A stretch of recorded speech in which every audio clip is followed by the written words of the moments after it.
Ja, goeiemôre vriende, ons gaan weer aan met die boek van Micha. Dis jammer dat so lank gevat voor ons by hoofstuk 3 uitkom. Ek gaan 'n bietjie spoed bysit sodat ons kan klaarmaak met die reeks. Ek sit vanmôre met 'n dilemma. My suiker speel so 'n bietjie rond. Partykeer kan ek met my bril nie lees nie en partykeer het ek hom nodig om te lees en nou oggend soos vanoggend is ek so tussenin. Sukkel bietjie om te fokus, so verskoon maar as ek iets mislees. Maar kom ons met die intrede hiervan. Ons gaan vandag Micha hoofstuk 3 doen. Kom ons roep net in herinnering dit wat ons geleer het in hoofstuk 1 en hoofstuk 2 en ek verkort dit baie want daar's baie meer wat daarin saamgevat word. Maar hoofstuk 1 word toegespreek deur Micha as die profeet van God met die woord van God. Spreek hy toe Shomron en Jerusalem. En Shomron is Samaria, die tuiste van die 10 stamme van Israel. En Jerusalem is die tuiste van Juda en Benjamin. Maar dan kom die Vader en hy voeg 'n derde, kom ons sê maar respondent, want ons praat hier van 'n hofsaak. Voeg hy by, hy sê, Kolamim ha'eretz. Al die mense op die planeet aarde word ook gevoeg by hierdie. Nou, ek wil iets net duidelik stel, hoe ek kyk na die Bybel en dit wat ek sien in die woord en alles wat ek hier vanaf gaan bespreek is in lyn met dit, waar ek sien dat die Vader Israel uitgekies het as 'n uitverkore stam. Mense vergeet om te vra hoekom hulle uitgekies is en die realiteit daarvan is dat hulle as priesters van die nasies is. Dis die instruksie wat hulle gekry word om dan die wil van God, die wette van God aan die nasies oor te dra en sê dit is wat jy nodig het om in 'n verhouding met God te wees. En daarom is hulle in Kanaan geplaas. Nou as jy geskiedkundig teruggaan en jy gaan kyk, sal jy vind dat Israel presies waar al die handelsroetes bymekaar gekom het, geplaas is. En dan is daar hoef nie baie vrae te vra hoekom God hulle juist daar geplaas het nie, maar ongelukkig wat Israel gedoen het, hulle het soos 'n krap toegeklip op die wette van God en gesê dis hulle God, dis nie die res van die wêreld nie, en hulle het nie geluister nie, en as gevolg van dit het hulle soveel kere al 'n prys betaal teenoor God, en toe die Vader aan 'n manier gevind om die evangelie en die boodskap van hom te laat uitgaan na die res van die wêreld toe. Dit beteken nie dat God klaar is met Israel nie. Ons sal sien deur die loop van hierdie profesie en ander profesie. As jy dinge uitwerk, wil ek die volgende boek wil ek hanteer, Nahum, of Nahum, hoe jy hom ook al wil uitspreek. Nahum is eintlik die Hebreëse vorm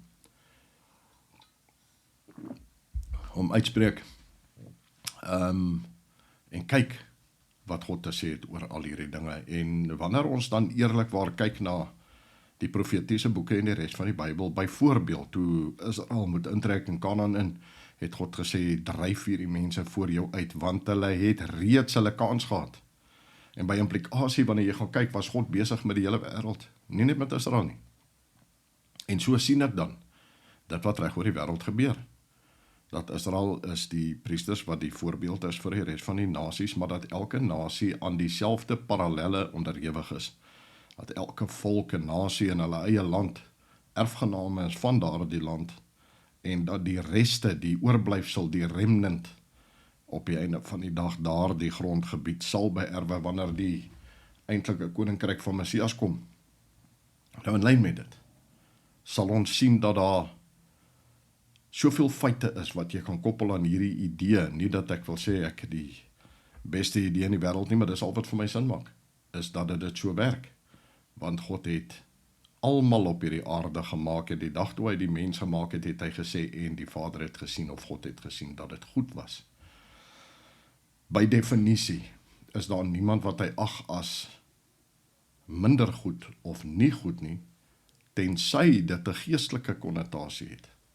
Maar nou ja, dit gesê tot intrede, kom ons lees, kom ons herroep wat ons in hoofstuk 1 behandel het. Ons sien dat die Vader Shomron, Samaria, Jerusalem, Juda, en dan almal op die aarde aanspreek, en hy sê die volgende vir ons binne in daai ding, en sal sien dat hoofstuk 1 is 'n hofgeding, jy tel dit veral in die Hebreëse teks op as jy dit lees, dat dit 'n hofgeding is, en ons sien dat God as aanklaer is, hy die getuie is en hy ook die regter is, met hierdie aanklag.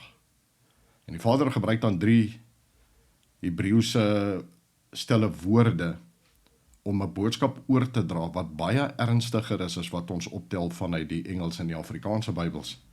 En die eerste daarvan is kasab shema, wat beteken spit jou ore en luister aandagtig.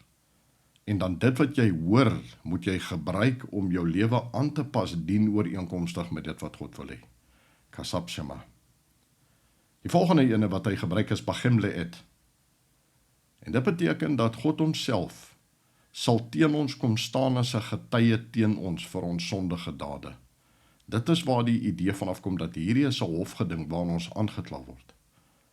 En dan kry jy woorde wat in die Afrikaans vertaal word om te sê dat God gaan die heuwels betree. En dit is so teenstrydig met wat die Hebreë sê, want die Hebreë sê wedarak albamati eretz. God gaan afkom en al die plekke van aanbidding vertrap, soos met geweld. Heeltemal teenstrydig met dit wat die Afrikaanse vertalers probeer weergee met die teks. En let op dat ek gesê het, al die plekke van aanbidding. Praat nie net van afgodsaanbidding nie, hy praat van plekke waar die plek van aanbidding soos 'n altaar word vir jou, soos 'n afgodsplek, die plek self word amper aanbid. En daar is soveel van hulle wat ek sien vandag in beide, of in al 3 geloofstrukture van moslems, van Christene en van die Jode. Die vraag moet wees, hoekom? Hoekom hierdie hofsaak? Hoekom hierdie gevolge? En God sê dit. Hy sê, want julle dien my op 'n manier wat nie deur my goedgekeur is nie, veral wanneer dit by Samaria kom, dit wat hulle gedoen het, en ook die praktyke wat Juda gedoen het, en wat ons absolute parallelle van dit sien in die wêreld van vandag. Ons dien hom verkeerd, buite sy grense van hoe dit sy wil behaag, en ons hou onsself met afgoderry. Al gee ons dit nie die titel afgoderry nie, is dit inderdaad wat van toepassing is. Die gevolg daarvan? Ballingskap. Stede gaan vernietig word, en ek dink, die ene wat die meeste tot my praat is, hy sê die hoerloon sal verbrand word, en die hoerloon is gekoppel op hierdie plekke van aanbidding. Die winste wat gemaak is vanuit mense wat swaar kry en arm is, wat nog steeds uitgebuit word en leeggemelk word deur sogenaamde geloofsleiers en politieke leiers. Alles waaroor Micha gaan. Wanneer ons hierdie teks van nader bekyk, sal ons ook sien dat dit van kardinale belang is. Dat die vertalings wat ons lees, akkuraat moet wees. En ongelukkig is dit so dat die Afrikaanse vertalings my die meeste teleurstel, juis omdat dit my eie taal Bybel is, en dat daar soveel dwaling is, en ek persoonlik is van die opinie, ek lees doktrinale vertaling daarin, in plaas van 'n eerlike, letterlike vertaling vanuit die bronteks, beide die Grieks en die Hebreëus. Dis belangrik, want die oomblik as ons dit verkeerdelik vertaal, dan bring dit 'n vals boodskap uit, soos byvoorbeeld waar die Vader sê dat hy gaan afkom om die plekke van aanbidding te vertrap, waar die Afrikaanse Bybel sê hy gaan die heuwels kom bewandel of betree. En hierdie valse interpretasies lei dan na dwaling, waar mense hulle doktrines baseer op dit wat hulle geleer word. Dit gaan my verstand partykeer te bowe, dat sogenaamde geleerdes binne in kerkkringe en teoloë hulle studies slegs maak op 'n enkele Bybel of net die Bybels van dieselfde taal, en hier en daar as 'n verwysing miskien gaan kyk, veral wanneer hulle bevestiging vir 'n spesifieke doktrine wil hê wat hulle in glo, miskien sal gaan kyk na die Grieks veral, maar lou en behold, so nou en dan oortree hulle eie reëls en gaan na die Hebreëus toe. Dit is vir my scary, dat iemand 'n geloofstruktuur kan bou op intentionele sabotering van hulle eie potensiale en vermoë om by die waarheid uit te kom. Die volgende wat ons dan sien in Micha is die Vader spreek die elite en die leiers aan. Die elite wat die leiers is en die ryk manne is van die volk of die nasie, En dan die leiers praat hy van die politieke leiers en ook die priesters en profete. En hy sê, julle is die mense wat die mense benadeel. Hoofstuk 2 leer ons 2 belangrike goed. Wat is die karakter van 'n gelowige? En daar is een Hebreëse woord wat dit saamvat, shema, wat gewoonlik vertaal word na luister of hoor. Maar is baie dieper as dit. Want hier shema, wat gekoppel is aan 'n gelowige, beteken hy hoor dit wat die Vader sê. Hy prosesseer dit, hy bedink dit, en dan handel hy soos wat die Vader vereis. En dit noem ons 'n bou van 'n liefdesverhouding met God. Die karakter van boosheid is naby aan dit, maar daar is iets missing. Jy sien, die karakter van boosheid bedink en beplan en doen. Daar word nie geluister na God nie, nee. Hulle doen wat dan 'n liefdesverhouding met self is. Dit is altyd vir eie gewin, en gewoonlik is dit dan gekoppel op die houding van ek verdien dit, want ek is so spesiaal. En baie keer kry jy waar diegene dan ook sal sê dat hulle gelowiges is en dat hulle so geseën word deur God. Ek sien dit veral in die wins, hoe sal hulle, prosperity doctrine kerke, presies daai ding. Dan kry ons as 'n simptoom van hierdie boosheid waarvan Micha praat, en Micha spreek dit hard aan, onteiening. Om 'n man se grond weg te vat, om 'n wede en 'n wees se huis weg te vat, vir eie gewin. En dit is geskiedkundig inderdaad akkuraat dat elke keer wanneer hierdie kom ons sê maar hierdie karakter van boosheid deur 'n volk toegepas word, dat onteiening is deel daarvan. En ons begin nou in Suid-Afrika voel hoe vat ons regering aan dit. En dan word ons gekonfronteer natuurlik deur 'n ding wat 'n groot deel van die Christenkerk dwars in die krop steek, waarmee hulle nie kan vrede maak nie. In Micha 2 staan daar, God beplan onheil. Hoe dan nou? Ons dien dan net 'n God van liefde. My sien, God beplan onheil, en die woord wat hier vertaal word na onheil toe is ra. Dieselfde as wat jy kry met boosheid. Maar hy beplan dit teen die bose. God beplan dit teen die bose. Hier kry ons 'n vergelyking in Micha 2 van vals profete. Profete wat boodskap gegee wat hulle self saamgestel het of contrive, wat hy Engelse woord daai, wat hulle self skep. Maar hulle bring so bietjie Bybel in, sodat dit klink en voel en hoor asof dit van die Bybel afkom. En hulle vertel die mense hoe oukei hulle is, hoe lekker het hulle is. Hulle is eintlik in 'n goeie stand met God.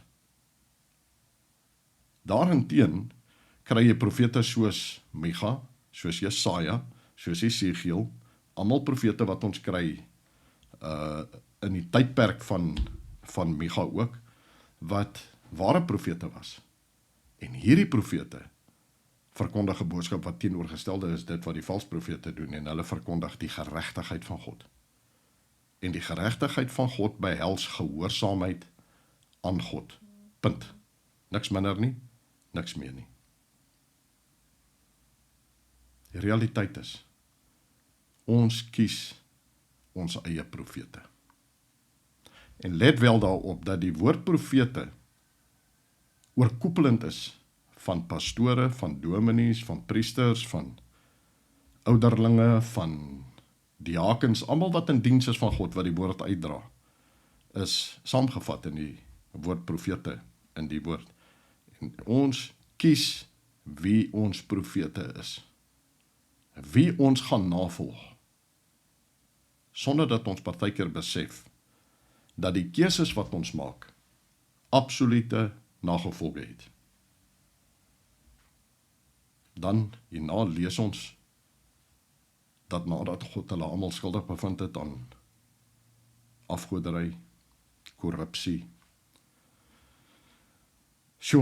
allerlei vieslike dinge wat die Vader 'n probleem mee het, nadat hy hulle skuldig bevind het, kom sy oordeel. En die oordeel wat hy vel, anders as wat ons graag sal wil glo, is korporatief van aard. Dit beteken dat wanneer daar 'n oordeel geneem word oor 'n volk of 'n nasie, dan word almal in daardie volk of daardie nasie geaffekteer deur die oordeel van God. Korporatiewe oordeel. Soos wat ons gevind het met Samaria en Assirië, toe Assirië gekom het en hulle in ballingskap gevat het, het hulle almal gevat. Nie net die wat korrup was en die wat sleg was nie, maar selfs die wat goed was, wat gelowiges was, wat getrou was, is saam weg onder dit. En dieselfde met Juda, 130 jaar later. Vat maar vir Daniel, Shadrach, Mesach en Abednego, sal jy sien, hulle is ook in ballingskap geplaas, saam met hulle broers en susters, wat so presies opgetree het, soos wat God van praat hier in Micha. En dan, as ek gaan so ver as wat ek hier gevorder het met my studies, ek meet Suid-Afrika teenoor dit wat ek lees in die boek Micha, ons tik al die boksies, ieder en elk van hulle.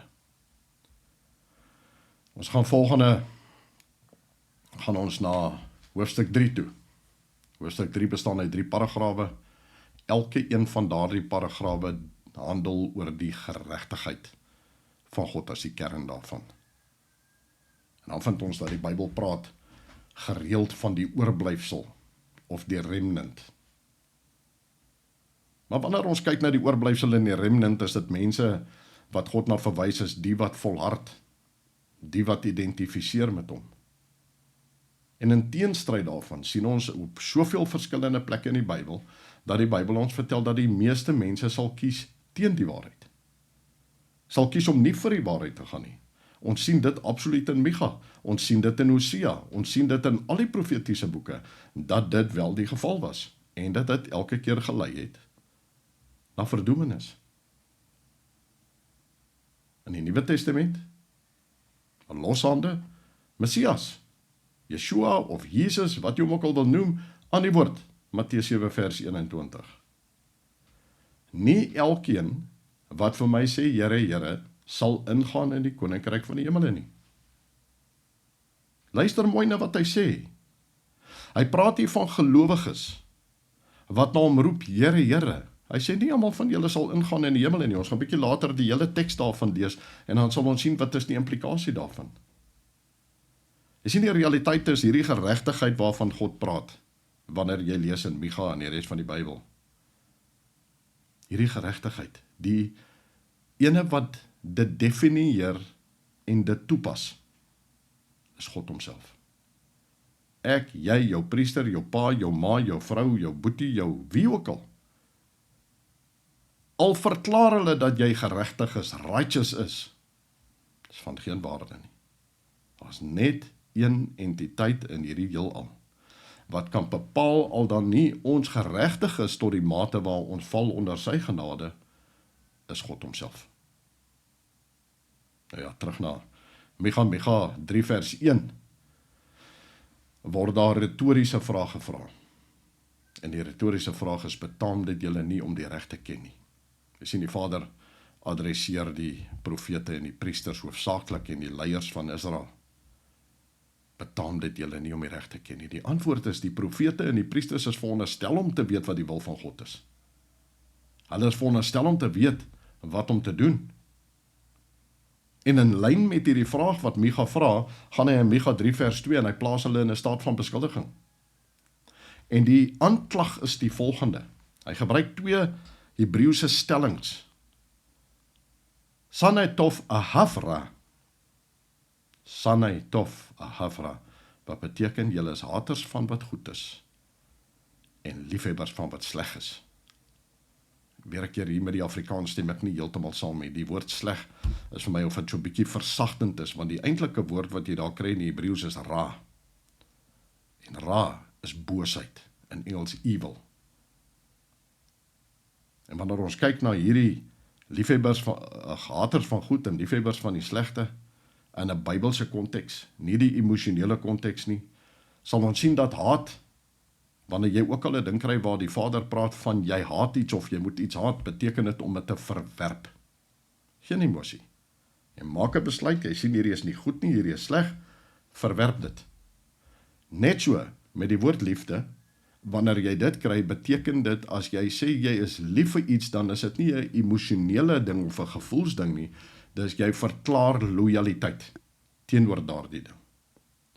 So wanneer ons dit in ag neem, dan sou dit beter gewees het, as hierdie teks vertaal was as, steeds verwerp julle dit wat goed is, en is lojaal aan dit wat boos is. Dit is meer akkuraat met die intensie van die Hebreëse teks. Kom ons kyk Micha 3 vers 3, wat 'n stuk in het wat, as jy mooi letterlik daaraan gaan dink en jy probeer dit in jou geestesoog sien, is dit is veronderstel om die gees te roer, en dit is presies in daardie konteks wat dit bedoel was, waar hy sê, wat die vlees van my volk eet, en hulle vel van hulle afslag, ook hulle gebeente verbrysel, en onthou, hy is nog steeds besig met hierdie priesters en profete. Hierdie is 'n hiperboliese stelling, wat die erge woede van God tentoonstel. Wat God hierdeur sê, is dat met hierdie priesters en profete, die valspraktyke en doktrines wat hulle verkondig, is so erg dat hy vergelyk dit met daardie prentjie. Lees dit weer, kou daaraan en besef dat vir God valse praktyke en doktrines net so goed is as wat jy iemand afslag. In lyn met dit, wat verwag God van ons? Ons kry in Openbaring 2 vers 2, 'n brief van Efesus, kry ons 'n antwoord. Hy sê, ek ken jou werke en jou arbeid en jou lydsaamheid, en dat jy slegte mense nie kan verdra nie, en dat jy die op die proef gestel het, wat sê dat hulle apostels is en dit nie is nie, en hulle leenaars bevind het.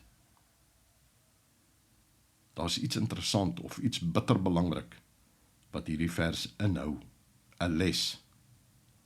Vir ons as gelowiges is die instruksie daar dat ons almal wat die woord verkondig moet meet aan die woord. Gister 'n interessante stelling gehoor by 'n prediker dat 80% van die Bybel is letterlik en 20% daarvoor is simbolies. En dit is inderdaad min of meer die ratio wat ek ook sal sê. Baie mense verkies om te sê dit is meer simbolies, want dit hou dinge in wat hulle aankla in hulle lewenskeuses en hulle style, maar die realiteit daarvan is 80% omtrent is letterlik, terwyl 20% simbolies is. Hierso word ons gesê dat jy moet, die mense wat die woord bring, moet jy toets aan die woord. En daar's net een manier om hulle te toets. Is net een manier om hulle te meet. Jy moet God ken en jy moet die woord ken. Sonder equivocation. Jy moet dit ken.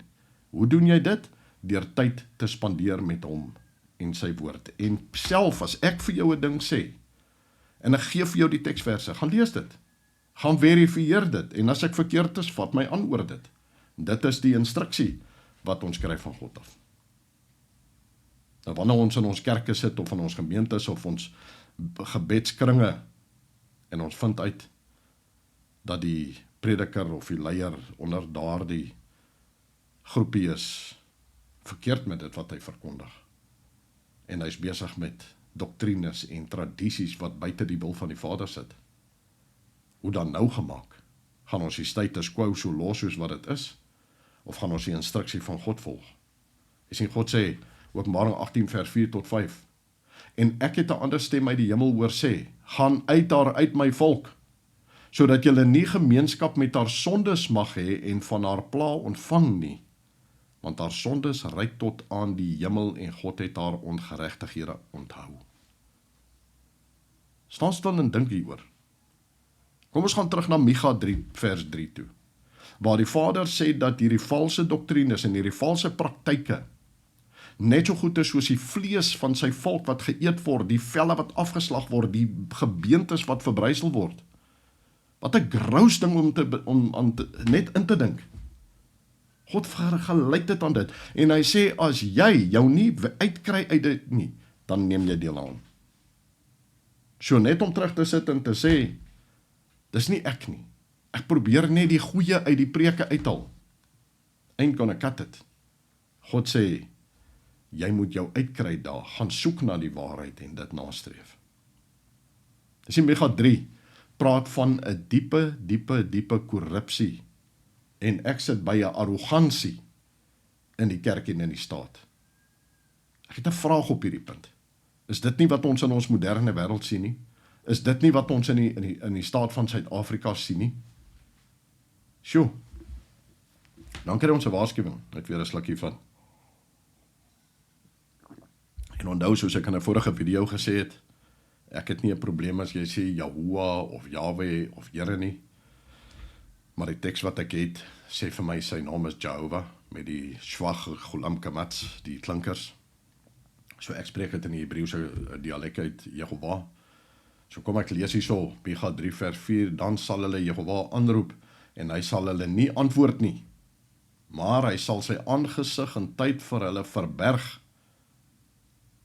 Hierdie aangesig verberg is 'n Ou Testamentiese konsep. Dit beteken God sal jou ignoreer, hy sal jou nie meer aanhoor nie. Dis teenstrydig met die beeld van 'n liefdevolle God, is dit nie? Maar kom ons lees die res van Matteus 7 in die Nuwe Testament. Messias, aan die woord, wat verkondig word dat hy al hierdie goede weggeneem het. Kom ons kyk wat sê hy, as ons kyk na Matteus 7 se implikasie, en nou hierdie is die laaste deel van die bergpredikasie waar hy die waarskuwing gee. Hy begin bless in Matteus 5 en hy gee waarskuwinge in die einde en hy sê, nie elkeen wat vir my sê, Here, Here, hy praat van gelowiges, sal ingaan in die koninkryk van die hemele nie. Maar hy wat die wil doen van my Vader wat in die hemel is. Staan stil, prosesseer, Shema. Nie elkeen wat verkondig dat hy 'n Christen is, sal in die koninkryk ingaan nie. Maar net hy wat die wil doen wat die God van die hemele gegee het. Hier is 'n belangrike punt om stil te vra. Stil te staan en te vra. Wat het hy gesê? Matteus 7 vers 22, baie sal in daardie dag vir my sê, Here, Here, het ons nie in die naam geprofeteer en in die naam duiwels uitgedrywe en in die naam baie kragte gedoen nie. Mense, ons praat hier van gelowiges wat fisiese harde werk ingesit het onder hulle dekmantel van gehoorsaamheid. Ons praat hier van mense wat hard gewerk het aan dit wat hulle moet doen. Wat is sy woorde oor dit? En dan sal ek aan hulle sê, ek het julle nooit geken nie. Gaan weg van my, julle werkers van wetteloosheid. Sjoe, hierdie is harde woorde. Hierdie is mense wat verkondig hulle is kinders van God. Maar hy sê, ek het julle nooit geken nie, wat by definisie beteken, jy het nooit 'n verhouding met hom gehad nie. Waaraan is hierdie verhouding gekoppel? Julle werkers van wetteloosheid. Dan is my vraag, van watter wette praat hy? Die wil van die Vader in vers 21, dan die wetteloosheid in vers 23, wat is hierdie wil waarvan hy praat? My advies aan jou is, gaan soek, waar is hierdie wil van die Vader wat Messias van praat? En ons gaan op video vorentoe, gaan ek baie dieper in dit ingaan, veral wanneer ons kom by Matteus 5 vers 17 tot 20. Micha 3 vers 4 sê dat God hulle nie meer gaan aanhoor nie. Hoekom? Omdat hulle die wil van God oortree het. Matteus 7, 21 tot 23 omdat hulle die wil van God oortree het. So ons sien hier die parallelle wat geskep word tussen die Ou Testament en die Nuwe Testament van die gevolge van dieselfde ding, ongehoorsaamheid aan God. En by vir albei van hulle, God draai sy gesig weg van almal af waarvan hy hier praat. En om weg te draai beteken jou gebede, jou pleidooie, niks sal werk alvorens jy nie dit wat die Hebreëse Bybel vir jou sê, teshuva. Teshuva beteken as jy kom om jou berou te betoon, om jou offer te bring van nederigheid en skuld, en jy onthou dat jy iets het wat jou broer vir jou kwaad is, gaan maak dit reg, dan kom jy na God toe en jy verkondig jou sondes en jy pleit en jy sê, Vader, ek teshuva met u, ek draai terug na u toe. Dan en dan alleen sal die Vader weer sy gesig terugdraai na jou toe. Dis nie my woord nie, dis wat die Bybel vir jou sê. In beide hierdie teks gaan dit oor gehoorsaamheid aan God die Vader. Dan sal 'n ander deel in vers 4 wat sê in die tyd. Die Afrikaanse Bybel sê in die tyd. Die CJB stel dit as volg, when that time comes. En beide hierdie is 'n aanduiding van wat ons nou al baie gehoor het, that day. That day is oordeelsdag. Maar voor ek verder gaan, wil ek 'n ding verduidelik. Ons skryf verskillende oordeelsdae wanneer dit kom, net presies soos profesie is. Profesie het meestal, in die karaktereienskappe van profesie, is dat profesie meeste kere meer as een vervulling het.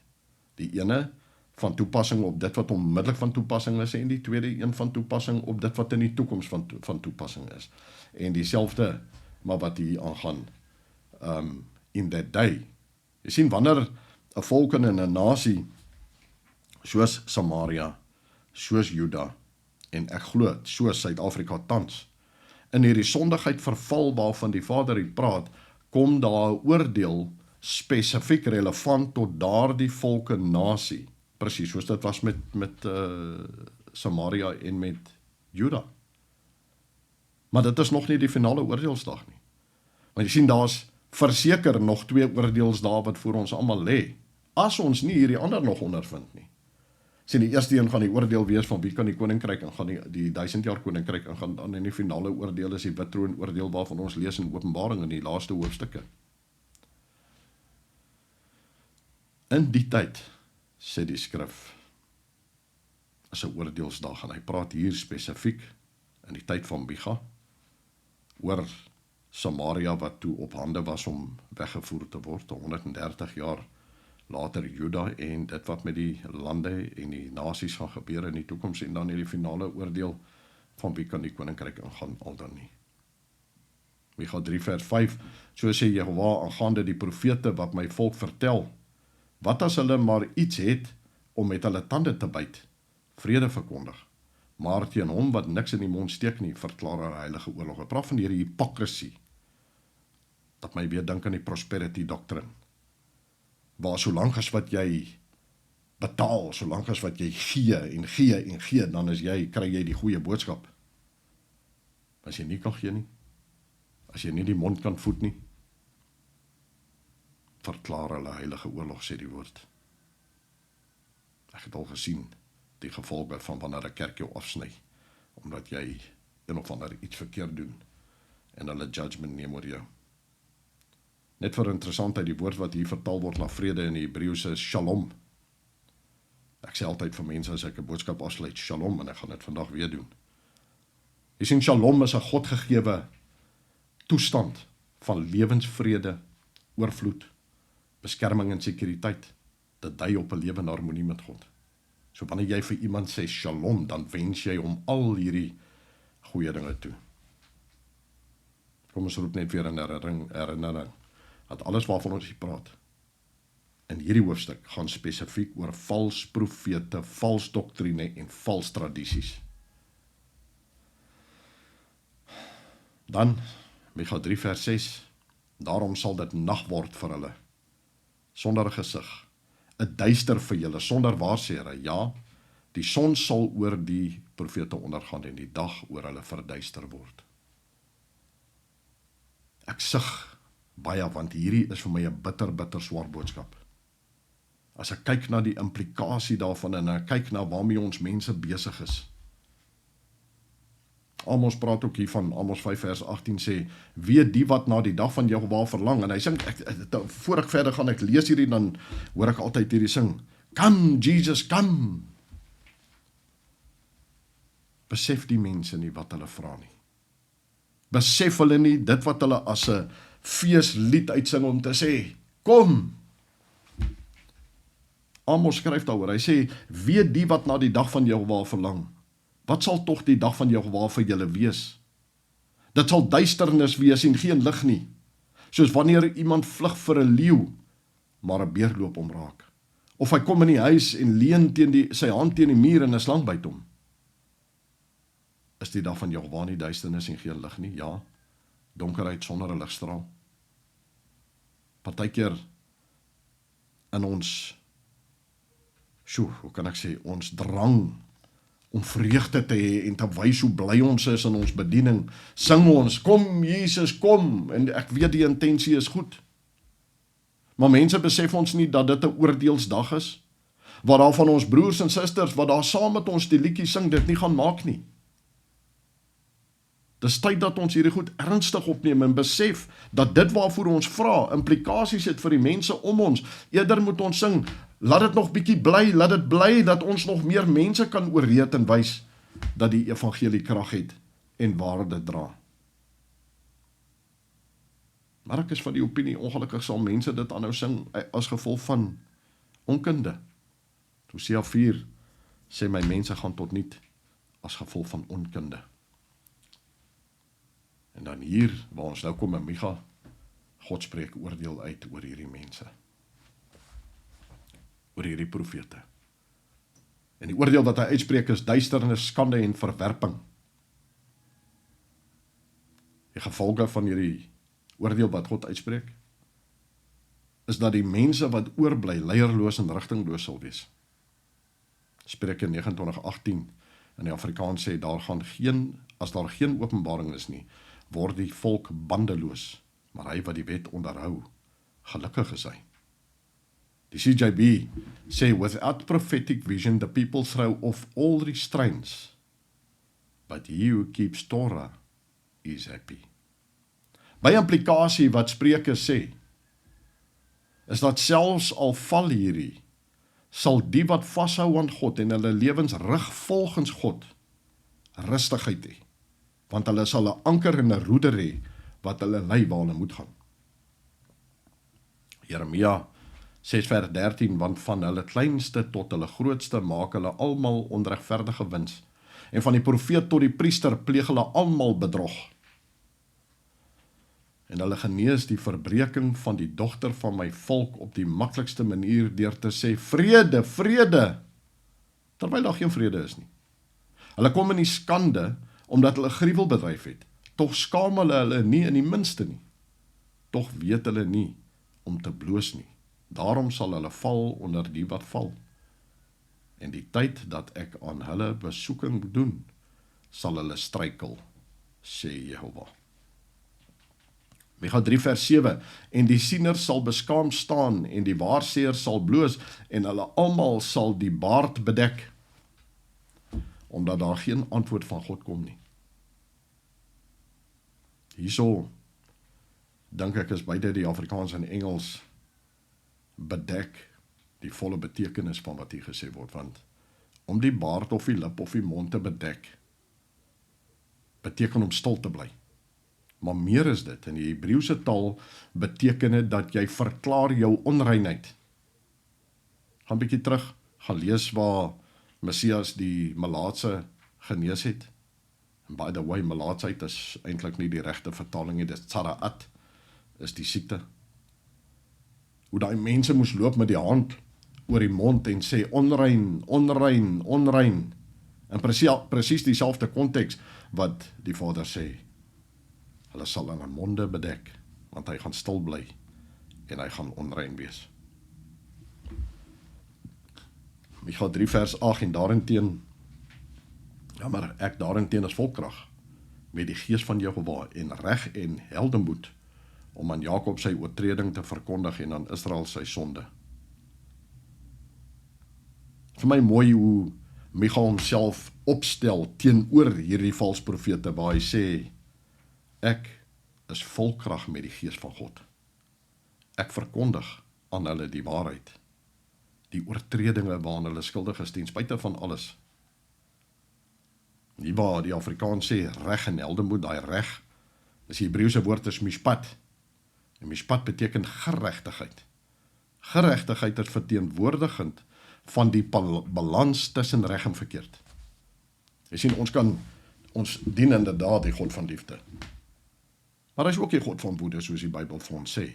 Want daar is altyd 'n balans tussen reg en verkeerd. En met daardie balans tussen reg en verkeerd, is daar altyd gevolge, seëninge en vloeke. Dit is die beeld van die ware God van die Bybel. Nie dit wat baie kerke verkondig is net liefde nie. God se geregtigheid, jammer.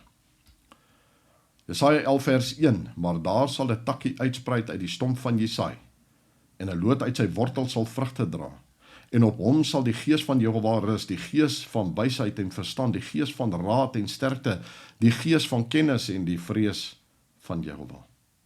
En hy het welgevalle aan die vrees van Jehova, en hy sal nie regstreeks na wat sy oë sien nie, en nie oordeel na wat sy ore hoor nie.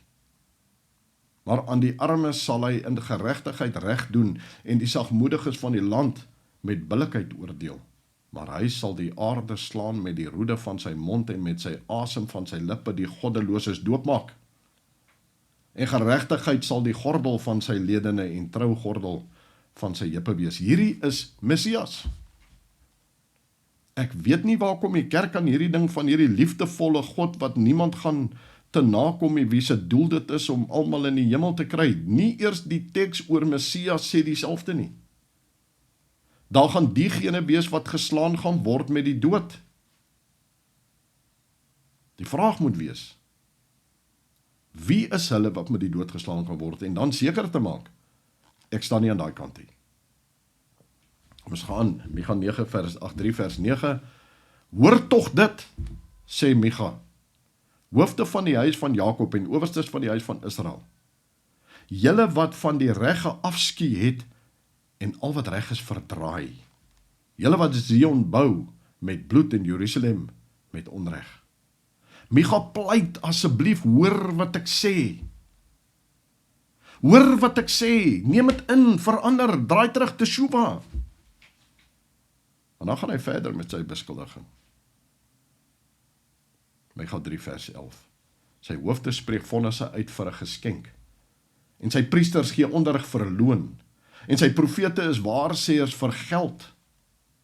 Nogtans steun hulle op Jehova en sê, is Jehova nie in ons midde nie, geen onheil sal ons wedervaar nie.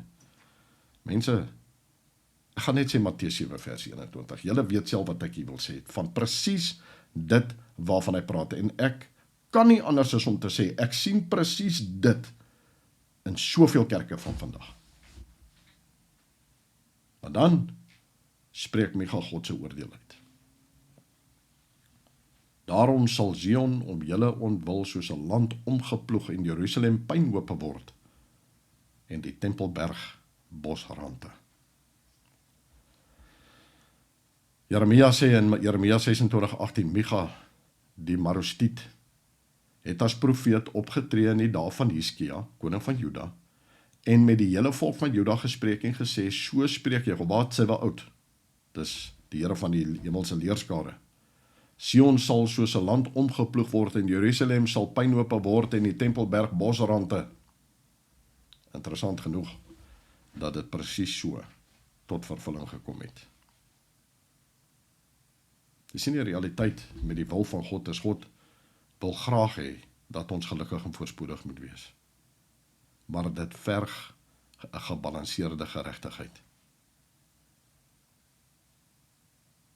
God se verwagting gee hy vir ons in Deuteronomium 30:15 tot 20. Kyk, ek het jou vandag voorgehou, die lewe en die geluk, en die dood en die ongeluk. Wat ek jou vandag beveel is om Jehova jou God lief te hê, in sy weë te wandel en sy gebooie en sy insettinge en sy verordeninge te hou, sodat jy kan lewe en vermenigvuldig en Jehova jou God jou mag seën in die land waarheen jy gaan om dit in besit te neem.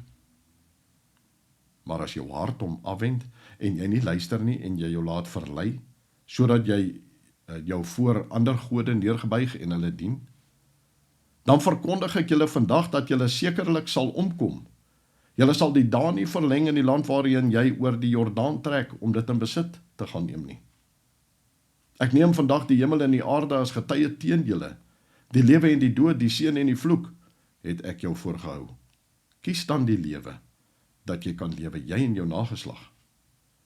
Deur Jahweh jou God lief te hê, na sy stem te luister en hom aan te hang, want dit is jou lewe en die lengte van jou dae, sodat jy kan woon in die land wat Jahweh aan jou vader Abraham, Isak en Jakob met 'n eed beloof het, om dit aan hulle te gee. Ek kan nie anders as ek hierdie teks lees om so te dink aan ons ou volkie in hierdie land nie. Ons nasie in hierdie land. Dat God se intensie is dat almal gelukkig lewe, dat almal vooruitgaan, dat almal vrede het. Maar elkeen op sy eie manier breek hom weg van hierdie boodskap van God af, van hierdie verhouding met God af, en elkeen met sy eie interpretasie, die een meer gebaseer in haat of diefstal of wat ook al, eie doktrines, eie ek.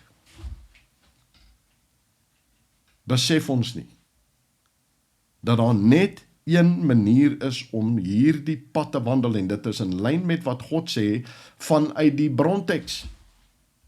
Jy kan hom nou maar vertaal, en jy kan hom nou maar interpreteer, net soos wat jy wil. Jy is 'n gejaag na wind, as dit is wat jy doen. Want op die einde van die dag, is die maatstaf, wanneer ons geoordeel word, gebaseer op dit wat ons vertel word vanuit die brontaal en die bronteks, maak nie saak hoeveel keer jy dit anders probeer weergee nie.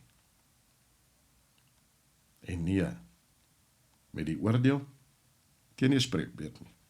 Jy gaan nie kan sê, ek het nie geweet nie. Die instruksie is, gaan kyk, gaan leer, gaan soek. Veral wanneer dit dinge is wat animosity bring, wat skeiding bring, wat haat bring, wat vrede ontneem. Gaan maak seker jy's reg. Ons het 'n God van liefde wat ons dien. Maar sy woede, kyk 'n bietjie wat sê die woord. Die dag wanneer sy woede kom, gaan die rykes en die elite en hulle slawe en kruip in die grotte en die skere van berge en sê, laat die berge op ons val, want die woede van die een op die troon en die lam is op ons. Waar sorteer ek en jy? Wanneer ek kyk na ons land, Suid-Afrika, tik ons al die boksies. Al die boksies wat nodig is om onder hierdie verdoemenis te gaan soos Juda en Samaria. Waar staan ek en jy? Gaan ons deel wees van die remnant?